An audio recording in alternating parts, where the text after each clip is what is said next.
Welcome to Wanderer's Guide for Time Travel by I Create Lines.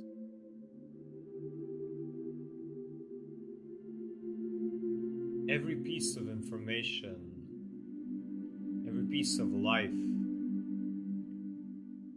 is bound to a specific point in time. So is our body. It can be bound to the now, or it can be pulled into the past or into the future. We can be whole, accepting who we are and where we are, or we can be fragmented, torn between a past version of ourselves that we want to be again, or a future version of ourselves that we have not yet attained, that we feel is somehow better for us. I would like to offer you some tips for practical time travel. In my understanding, time travel is not like it's portrayed in science fiction novels and books, in comics and movies and anime, in lore, folklore, where a physical body travels outside of this reality and then appears in another time. I believe everything is inside of this one body that you have and in this one reality on Earth right now. My concept of time travel is that it is your cells of your body which change their configuration based upon the input of time that you give them. Meaning that certain things, certain places, stories, smells, as we will see, many things can activate different time within you. So time travel in this sense is not you actually dematerializing from where you are now and appearing in a prehistoric era or a futuristic era. All the things before us and all the things after us are always possible. They are states of being, states of looking at the world, states of how your body can exist here, how you can look like, what levels of energy you have, what is drawn to you, what are you drawn to. The first trigger is my favorite, and that is music. You can time travel to a more vital expression of who you are by going back and looking for songs that you used to listen to when you were a teenager, that you used to listen to when you were in college, when you were a child, when you used to dance, when you didn't have so many responsibilities and burdens of this world. Next up, we have pictures and photographs. I love to go through through old personal images of myself when I was like 15 years younger.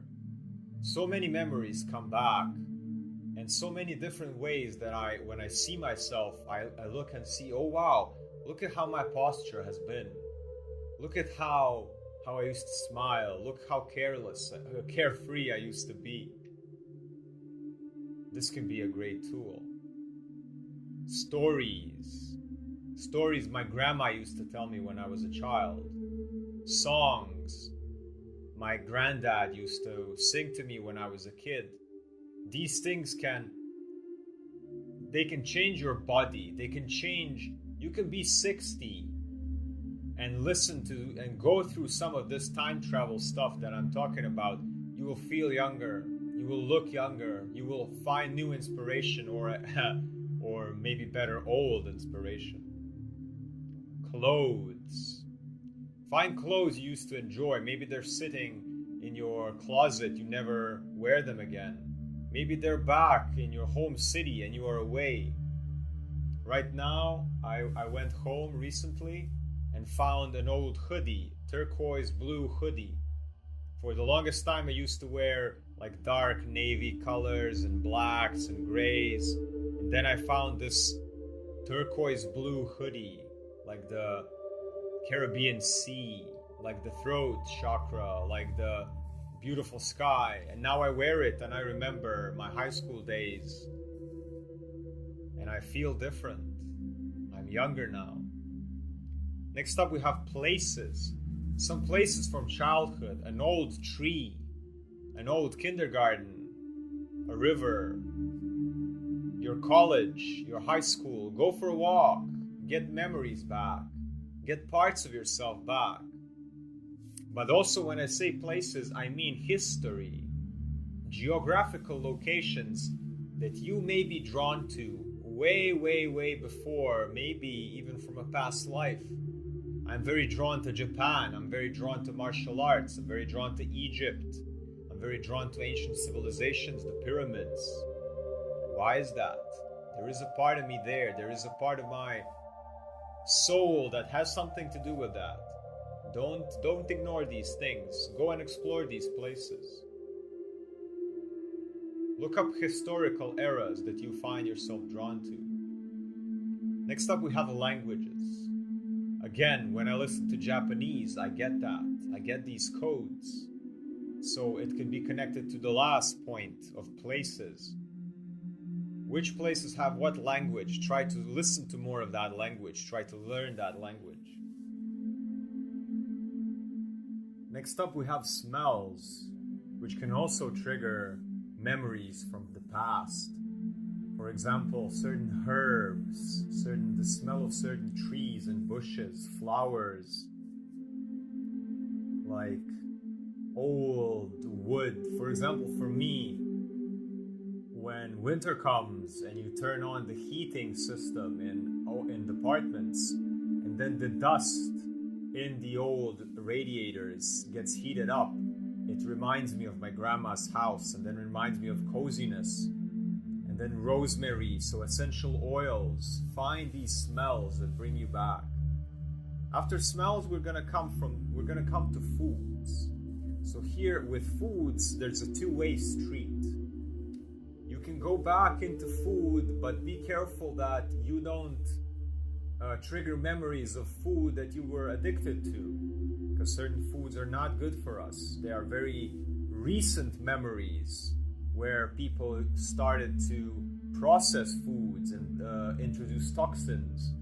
But then the other side of the thing is, for example, when you go to a really healthy route like fruits, you will trigger more dormant memories of a time where people didn't eat so much processed stuff. So use foods as well to bring back old memories and time travel. But be careful with foods. Next up, of course, we have people from the past. Do you have an old friend that you haven't talked to in a while? Maybe a part of you is fragmented and they are keeping it there and you forgot you even had it. We become different people when we are around different people. So maybe you forgot how carefree you are when you're next to that one person that you haven't spoken to in years, and life swept you away. Music, pictures and photographs, stories, songs, clothing, places, either from childhood, from education, college, high school, where you used to travel, but also history, ancient history, geographical locations that draw you in. Then we have languages. Then we have smells and foods. And then we have people from the past. Every single thing, every single person, every single food, every single clothing item and music, everything carries a specific signature, an energetic blueprint that is connected to a point in time. And you can calibrate your body, and your direction can change based on what memory are you putting in. Use this to navigate your time travel. This has been the Wanderer's Guide for Time Travel by I Create Lines. Peace, health, and abundance.